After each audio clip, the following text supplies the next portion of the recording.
ये साल भी इसका अपवाद नहीं रहा है। कुछ बड़े नाम अब हमारे बीच नहीं है। जब मैं इस बीते साल पर नज़र डालता हूँ तो मुझे याद आता है कि इस साल हमने राजस्थानी और हिंदी के बहुत बड़े हस्ताक्षर विजय राम देखा जी को खोया। राजेंद्र यादव अब हमारे बीच नहीं है। ओम प्रकाश वाल्मीकि जिन्होंने दलित साहित्य में अपनी अलग पहचान बनाई थी, वे अब हमारे बीच नहीं है। डॉक्टर रघुवंश, डॉक्टर परमानंद श्रीवास्तव, रंगकर्मी गोविंद पुरुषोत्तम देशपांडे, व्यंगकार के पी सक्सेना, बाल साहित्यकार हरिकृष्ण देवसरे, भाषाविद कैलाश चंद्र भाटिया, शायर शहरियार और हमारे अपने प्रांत के एक बड़े रचनाकार दीपक अरोड़ा, राजस्थानी के रचनाकार ओंकार श्री, ये सब हम लोगों को छोड़ गए।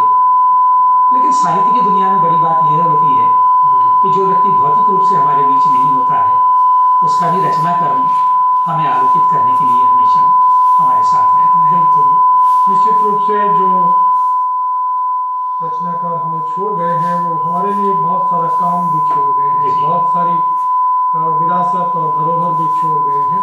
हम उनको इस कार्यक्रम के माध्यम से नमन करते हैं, याद करते हैं और उनकी किताबें, उनका लिखा हुआ, उनका कहा हुआ वो सब हमारे साथ रहेगा और हम समय समय पर उसको देख सुनकर आगे बढ़ सकेंगे। सुधीर जी, कविता के क्षेत्र में 2013 किस तरह का रहा? हिंदी कविता किस गति से आगे बढ़ी? क्या उसने मुकाम हासिल किए? किन पड़ावों तक पहुंची? क्या बदलाव उसमें नजर आए? हालांकि एक साल का अरसा कोई बहुत बड़ा नहीं होता जिसमें कोई कविता में त्रुटिगत बदलाव आए, लेकिन फिर भी कुछ घटनाएं, कुछ सामाजिक माहौल, सामाजिक चीज़ें भी उसमें शामिल हो जाती हैं। किस तरह से देखते हैं? कौन सी किताबें ऐसी रही जो 2013 के महत्वपूर्ण कहें जिनको? जी माया जी, धन्यवाद। आपने साहित्य की बात की और कविता की बात करें तो मुझे लगता है कि कविता साहित्य की धारा में सबसे बड़ा योगदान देती है, क्योंकि कविता मन की बात होती है और विशेष रूप से संवाद, संवेदनाओं का जो एक बड़ा पक्ष कविता के साथ जुड़ता है, पाठकों के साथ जुड़ता है, मुझे लगता है कि वो बड़ा महत्वपूर्ण होता है। इस वर्ष की कविता की बात करें तो विशेष रूप से जो विचारधारा परक नई चीज़ें आई, उनमें सबसे बड़ी बात तो ये रही कि जो प्रकृति और मन की संवेदना के तत्व हैं वो इन कविताओं से जुड़े। वो कविता में कहीं थोड़े से भटक गए थे, या यूँ कहूँ कि वो बहुत समय से जिनकी प्रतीक्षा थी। और सबसे बड़ी बात, कविता ने किस तरह की प्रवृत्तियों की बात कर रहे हैं जी, मैं अगर वो समेकित रूप से कहूँ तो कविता में जो मनुज के सरोकार हैं वो हमेशा सम्मिलित होते आए हैं, लेकिन अब जो कविता आई विशेष रूप से, जैसे वक्त के होठों पर प्रेम की, ये दीपक अरोड़ा जी की किताब थी, तो विशेष रूप से मुझे लगता है जो प्रेम की गहरी संवेदना थी और विशेष रूप से जो एक कविता का जो फॉर्मेट था, एक बड़ा बदलाव मैंने देखा कि किस प्रकार प्रेम की संवेदना को पूरे समाज की व्यापकता के साथ उन्होंने उसमें लिया। और सबसे बड़ी बात है कि प्रेम कविता के माध्यम से एक पूरे समय की धारा को अवचेतन के साथ चेतन से जो उन्होंने जोड़ा, वो एक बड़ी बात है। आपको सुधीर जी जो कह रहे हैं कि प्रेम की जो गहरी संवेदना कविता में आई है, हालांकि ये हमेशा से मौजूद रही है, तो क्या खास फर्क है पहले में और अब में कि जो कोई बदलाव के तौर पर इसको रेखांकित करें? तो मैं इस बात को मैं कुछ इस तरह देखता हूँ, देखिए कि हमारे सामाजिक सरोकार जिस तरह से बदल रहे हैं और समाज की संरचना में जो बदलाव आ रहे हैं, वे बदलाव अंततः हमारे साहित्य को भी प्रभावित कर रहे हैं। बिल्कुल। अब स्त्री पुरुष संबंधों में बहुत बड़े बदलाव हमारे समाज में इस समय में आ रहे हैं जी। दोनों में एक खुलापन आ रहा है, दोनों में इंटरेक्शन बढ़ रहा है, मिलने जुलने के अवसर, स्त्री का घर से बाहर निकलना, ये सारी चीज़ें जो हो रही हैं उससे एक तरह से रिश्तों को नई तरह से तलाश किया जा रहा है और वो सारी बात बहुत स्वाभाविक ही कविता में भी आ रही है। तो वो जो रोमान का दौर था जहाँ लड़की को बहुत दूर से देखकर ही लड़का मुग्ध हो रहा था, शायद वो दौर तो चला गया है और अब रिश्तों को स्वस्थ रूप से तलाश करने की और उनके निर्माण की बात कविताओं में। आपकी इस बातचीत से जो एकदम से ध्यान में आता है कि सोशल मीडिया जिसको हम कहते हैं, जिसमें फेसबुक और ब्लॉग तरह जैसे कई माध्यम हैं उसमें मौजूद हैं, तो क्या उनने उनकी कोई भूमिका भूमिका है इसको, इस बदलाव को लाने में या इस बदलाव को गति देने में? क्या किस तरह से सोशल मीडिया की भूमिका को कैसे देखते हैं? कविता अचानक बहुत बड़ी है, जी। कविता जी जी की संख्या भी बड़ी है, लेकिन गुणवत्ता के बारे में बात आप ज़्यादा बेहतर बताएंगे। किस तरह से देखते हैं आप इसको? देखिए, क्योंकि मैं लंबे समय तक साहित्य का अध्यापक रहा हूँ और विद्यार्थी तो अब भी हूँ, मुझे लगता है कि गुणवत्ता के कोई मानक तो कभी हो नहीं सकते। जी गुणवत्ता सदा व्यक्ति सापेक्ष होती है। जो चीज़ किसी एक को अच्छी लगती है, किसी दूसरे को अच्छी नहीं भी लगती है। ये कुछ चीज़ें लेकिन ऐसी हो सकती हैं जी। जो जिसको हम कह सकते हैं, शाश्वत शब्द मैं इस्तेमाल नहीं करना चाह रहा, जी, जी, जी। पर कुछ चीज़ें ऐसी हैं जो आमतौर पे सबको स्वीकार्य होती हैं और सबको शायद छूती हैं कि अगर उसमें कोई संवेदना की गहराई है, अगर उसमें कुछ कोई आत्मिक कोई जुड़ाव जैसी कोई चीज़ अगर शब्दों में है और नहीं, भाव माया में जी, है इस बात से थोड़ा सा मेरे लिए सहमत होना मुश्किल होगा। जी। क्योंकि जब मैं अतीत को देखता हूँ तब भी आप ये पाएंगे किसी ज़माने में कुछ कवियों को किसी ने स्वीकार नहीं किया था, लेकिन बाद में शायद मानदंड बदले और उनको स्वीकार किया गया। जी। दलित साहित्य को लेकर भी यही बात हुई। तो आज जो कविताएं बहुत ज़्यादा लिखी जा रही हैं, और आपने सोशल मीडिया की बात की, तो मुझे लगता है सोशल मीडिया ने एक बड़ा मंच दिया है लोगों को अपनी बात कहने के लिए। और वे सारे लोग जिनसे हम कभी उम्मीद नहीं करते थे कि वो लोग कविता लिखेंगे या साहित्य ये लिखेंगे। अपनी बात सबसे ज़्यादा कविता में ही क्यों आ रही है सुधीर जी? जो भी बहुत देखने में आई है कि खास तौर पे कि सोशल मीडिया में सबसे ज़्यादा अभिव्यक्ति कविताओं काव्य पर- में कविताओं पर, जी। ऐसा क्यों है? माया इसकी जी- क्या वजह रही है? खासतौर से क्या जो घटनाएं हैं 2013 की सामाजिक और आर्थिक और राजनीतिक और जी। दूसरी स्तर पर जो है, क्या वो सब चीज़ें भी कहीं इस पर असर डाल जी रही जी हैं? बिल्कुल माया जी, आप ठीक कह रहे हैं। देखिए, मैं मानता हूँ, और जैसा दुर्गा प्रसाद जी भी कह रहे थे, कि संवेदनशीलता जहाँ भी होगी और कोई भी व्यक्ति थोड़ा भी स्वस्थ और सकारात्मक परिप्रेक्ष्य को लेकर अगर जिंदगी में आगे बढ़ेगा, साहित्य से उसका लगाव रहेगा, तो निश्चित रूप से कविता उसकी पहली सीढ़ी होती है अभिव्यक्ति की, और वो उस संवेदना के साथ आगे बढ़ता है। और जैसा आप कह रहे हैं कि तकनीक जो है वो बड़ी प्रभावी है। और सबसे बड़ी बात कि पूर्व में जब छपी हुई पुस्तक की बात होती थी तो उसकी पहुंच, मुझे लगता है, चूँकि तमाम मुद्दे उस पर हम चर्चा भी करेंगे, वो उसकी व्यापकता और पहुंच एक सीमित उसमें होती थी। और चूँकि आज माध्यम आप जैसा कह रहे हैं, सोशल मीडिया, फेसबुक जैसी चीज़ें हैं, तो एक तो पहुंच बड़ी त्वरित है। कोई भी समाज में एक नवीन परिवर्तन का दौर और एक व्यापकता चलती है, त्वरित भी और व्यापक भी। जी जी, तो उसका एक विचार बड़ी व्यापकता के साथ सोशल मीडिया पर आता है और बात बड़ी आगे तक जाती है। और जो बड़ी घटना है, जैसे भ्रष्टाचार की बात है या नारी स्वतंत्रता की बात है, अस्मिता की बात है, सोच की बात है, अपने समय को आंकने, परखने, देखने की बात है। और मुझे लगता है कि कोई भी वैचारिक अभिव्यक्ति है जो हमको समय के साथ आगे बढ़ाने के लिए प्रेरित करती ये है। जो कुछ इलेक्ट्रॉनिक मीडिया में और सोशल मीडिया में और डिजिटल माध्यमों में जो कुछ आया, वो छपे रूप में कितना सार्थक हो पाता है? जब छपे रूप में अगर बहुत सारी चीज़ें आती हैं उनमें से, तो उनकी क्या उपयोगिता रहती है? या उसको, जिसको कथित रूप से मुख्य धारा का साहित्य कहा जाता है, ये वहाँ कहाँ ठहरती हैं ये चीज़ें? किस जगह इसको रखती हैं? माया जी, आप भी इस बात को स्वीकार करेंगे कि आज प्रकाशन के अवसर भी लोगों को अधिक सुलभ हुए हैं। खासतौर से डेस्कटॉप पब्लिशिंग के बाद लोगों के लिए अपनी किताबें छपवाना बहुत सहज हो गया है। सोशल मीडिया में जो लोग अपने आप को अभिव्यक्त कर रहे हैं, बहुत स्वाभाविक है कि उनका अगला कदम ये होगा कि ये पुस्तक के रूप में आए। पुस्तकें पहले से ज़्यादा आ रही हैं, लेकिन जो पुस्तक आज आ गई है, 10 साल बाद उस पुस्तक को कोई याद करेगा या नहीं करेगा, ये बात पहले भी विचारणी थी। आज क्योंकि प्रकाशन अधिक हो गए हैं, आज भी विचारणी है, लेकिन मुझे लगता है कि ये बहुत चिंता करने की बात नहीं होनी चाहिए। बड़ी बात यह है कि वे लोग जिनसे हमने कभी उम्मीद नहीं की थी कि अपने आप को अभिव्यक्त करने के लिए आगे आएंगे, आज उन्हें आवाज़ मिली है, वे अपने आप को अभिव्यक्त कर रहे हैं। शाश्वत वगैरह तो ठीक है, तो ऐसे और कौन सी किताबें कौन सी रही हैं सुधीर जी, आपकी दृष्टि से मैं पूछूंगा? जी। हालांकि ये बात बहुत साफ हो गई है कि बड़ा पसंद और नापसंद बड़ा व्यक्तिगत सा मामला है, जी। पर फिर भी एक तथास्थ एक अच्छे पाठक के नज़रिए से और एक रचनाकार की हैसियत से भी, आप कौन सी किताबें आपको लगता है 2013 में कविता की ऐसी रही जिन पे चर्चा हुई और होनी चाहिए? जी, मैं जी उससे पहले एक छोटी सी बात करूँगा। जी। जैसा अभी हम लोग चर्चा कर रहे थे, एक छोटी सी बात है, पानी। पानी समाज की एक आवश्यकता है, और पानी की बात आई तो मुझे एक बड़ी अच्छी कविता याद आ रही है कि रेगिस्तान में सिर पर मटके लिए मीलों चलती है लड़की। रेगिस्तान में सिर पर मटके लिए मीलों चलती है लड़की, कुएं पर पानी खींचते हाथों के साथ, कुएं पर पानी खींचते हाथों के साथ वह जान जाती है दुनिया की कहर। तो मुझे लगता है माया जी जैसा कह रहे हैं, और मैं आपको कुछ संदर्भों के साथ बताता हूँ। जैसा हमने जिक्र किया था कि वक्त के होठों पर प्रेम गीत, मुझे लगता है प्रेम गीत अवधारणा का एक बड़ा अच्छा संकलन दीपक अरोड़ा जी का आया था।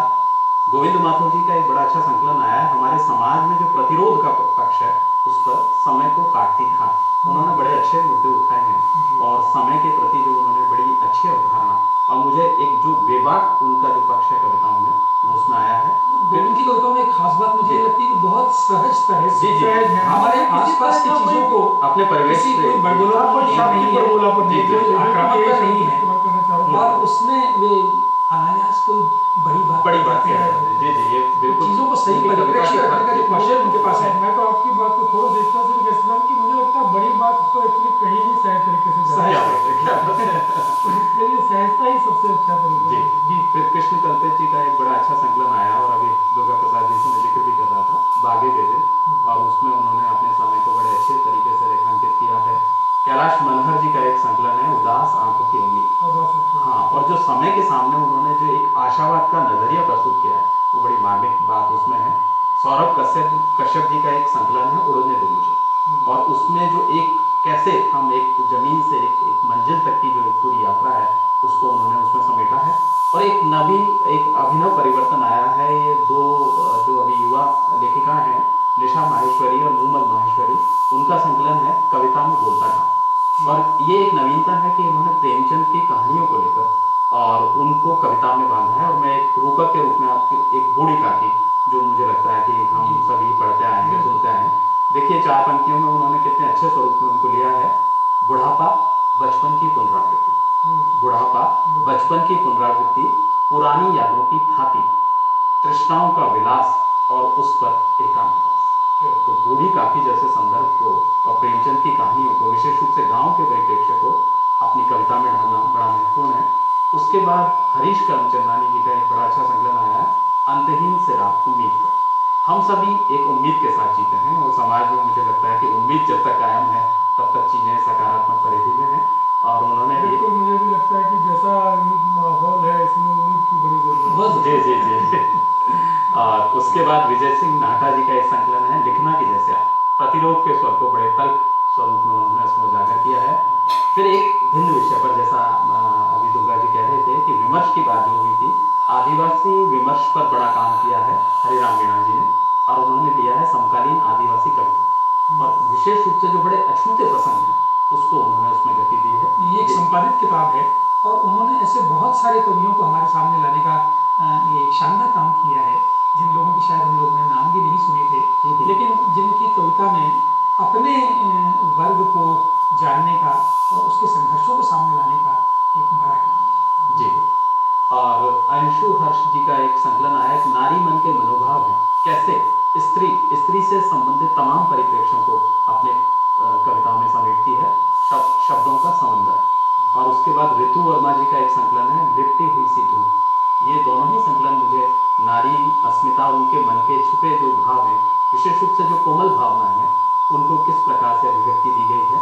और एक मैं यहाँ उल्लेख करना चाहूँगा, जो कविता में गीत की परंपरा कहीं पीछे छूट गई थी, एक बड़ा अच्छा संकलन गीत यात्रा के रूप में आया है विश्वेश्वर शर्मा जी का, और गीत के माध्यम से उन्होंने बात को आगे बढ़ाया। विश्वेश्वर शर्मा हमारे बहुत वरिष्ठ गीतकार हैं, जी फिल्मों वगैरह में भी बड़े लोकप्रिय वो एक ज़माने में रहे हैं, बहुत बढ़िया तरह से वो गीत सुनाते भी हैं, और बहुत लंबे इंतज़ार के बाद मुझे लगता है कि शायद 30-40 साल पहले उनकी एक किताब आई थी, उसके बाद उनका ये संकलन आना बहुत सुखद है। और सुधीर की बात में 2-1 नाम और जोड़ दूँ, एक सलीम खां फरीद हमारे यहाँ शायर हैं, उनका एक संकलन आया है, एक सवाए सूर को साधो, उसमें छोटी लहर की गज़लें बड़ा चमत्कार करके क्या बात है, क्या इसी तरह रामनारायण मीणा हलदर की एक किताब आई है दोहों की, शिखरों के हकदार।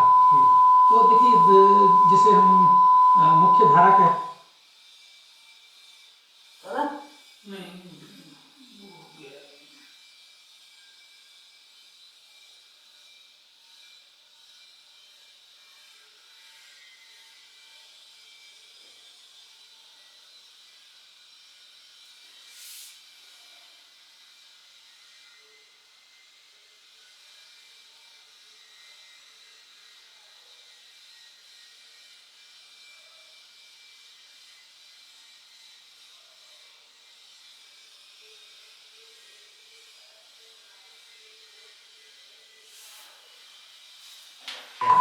या अरुण देव जो एक बड़े चर्चित कवि हैं, उनका कोई भी चलिए जो एक बड़ा अच्छा संकलन आया है, और ऐसी बहुत सारी किताबें। जी, इसी में मैं दुर्गा जी की बात में एक और बात जोड़ना चाहूँगा कि एक नया परिवर्तन ये भी देखने को मिला है कि कुछ विशेष कवियों ने एक वर्ग विशेष के कवियों को सम्मिलित करके कुछ संकलन दिए हैं। जैसे स्वर एकादश करके युवा कवियों का एक संकलन आया है। थार सप्तक करके राजस्थान के कवियों का आया है, हालांकि वो राजस्थानी में है। युवा द्वादश करके भी युवा कवियों का एक संग्रह है। तो मुझे लगता है कि इस प्रकार से पूरी कविता की धारा को बहुत अच्छे देश सुगंधी नाम से भी एक जी। इसी तरह का संकलन प्रकाशित हुआ था, मुझे जितना नाम है। तो इसकी कोई खास वजह लगती है आपको, या बस यूं ही, या पिछले कुछ सालों में, खास तौर से पिछले 2-3 सालों में जी अचानक इस तरह के संकलन अधिक दिखे हैं? माया जी, अभी हम लोग अनौपचारिक रूप से भी ये चर्चा जी। कर रहे थे। मुझे तो लगता है ये एक परंपरा जो बीच में थोड़ी सी मंदी हो गई थी। वैसे तो हम सब लोग ताज सप्तक आदि को याद करते ही याद करते हैं। लेकिन बीच में शायद ये रिवाज थोड़ा कम हो गया था। अब फिर से उभरा है, और जैसे फैशन लौट लौट कर आते हैं। इसके अलावा शायद ये भी है कि कुछ लोगों को लगता है कि हम दूसरों के काम को बेहतर तरह से पेश कर सकते हैं, तो ये अपनी बात को लोगों से सामूहिकता के एक- हिसाब से एक अच्छा चीज सामूहिकता। मानते हैं इसको। एक समेकित आवाज भी उसमें सामने आती है, तो मुझे लगता है कि वो चीज़ भी महत्वपूर्ण है। और सभी का एक सम्मिलित स्वर अगर कविता के माध्यम से आता है तो वो भी बड़ी बात है। ये कविता में जो जिसको राष्ट्रीय स्तर पे जो कवि चर्चित हुए और प्रदेश में जो बहुत अच्छा लिखने वाले कवि हैं, क्या उनके बीच में कोई प्रकृतिगत कोई समानता देखते हैं? कोई ऐसी कोई खास चीज़ देखते हैं जिसको लेकर के वो आगे बढ़ रहे हैं समाज का आपको? मुझे तो ऐसा नहीं लगता है। मुझे लगता है कि सरोकार तो अंततः राजस्थान के कवियों के और राजस्थान से बाहर के कवियों के अलग अलग नहीं कोई है। स्थानीयता जैसी कोई चीज़? अब शायद ये जो वैश्वीकरण हो रहा है और सारी दुनिया को हाँ। ये समतल और एक रस बनाता जा रहा है, उसका असर भी पड़ता जा रहा है। और अब मुझे लगता है कि वो क्या स्थानीयता को, जिसको हम अपना कहते थे कि अपनी मिट्टी की गंध, क्या इसको कोई नुकसान हुआ? स्वाभाविक है, नुकसान तो हुआ ही है। आप देखिए, सारी दुनिया को एक साथ करने का जो प्रयास हो रहा है, उससे हम अछूते तो नहीं हैं।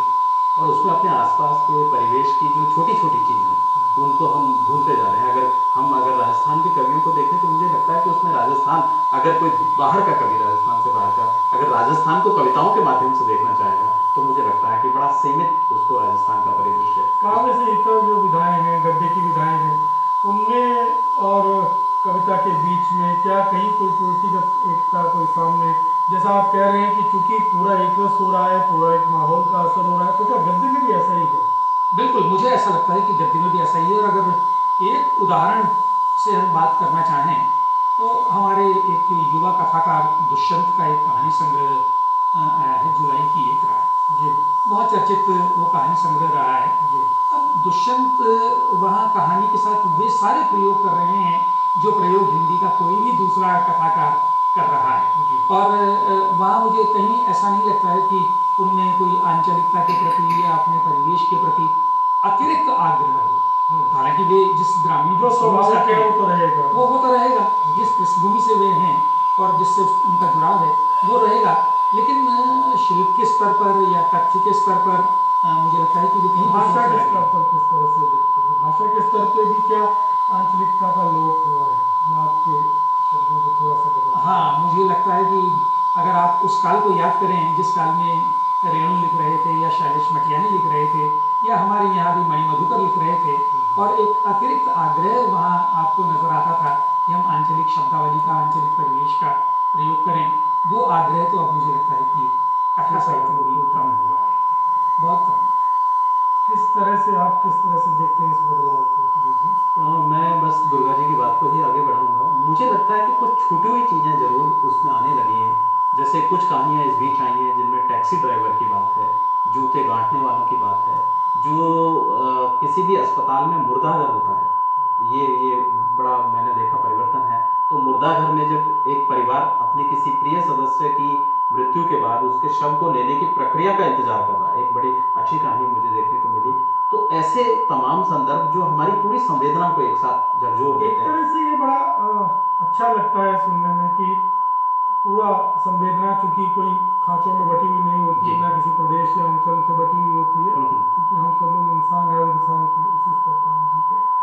पर क्या किसी कहानी का कोई अस्पताल, कहीं का भी अस्पताल हो सकता है, वो अस्पताल राजस्थान का है या मध्य प्रदेश का है या बिहार का है या किसी अन्य राज्य का है, क्या उसका माहौल, वो जो अपनापन जो था, क्या कहीं उसका ह्रास हुआ है?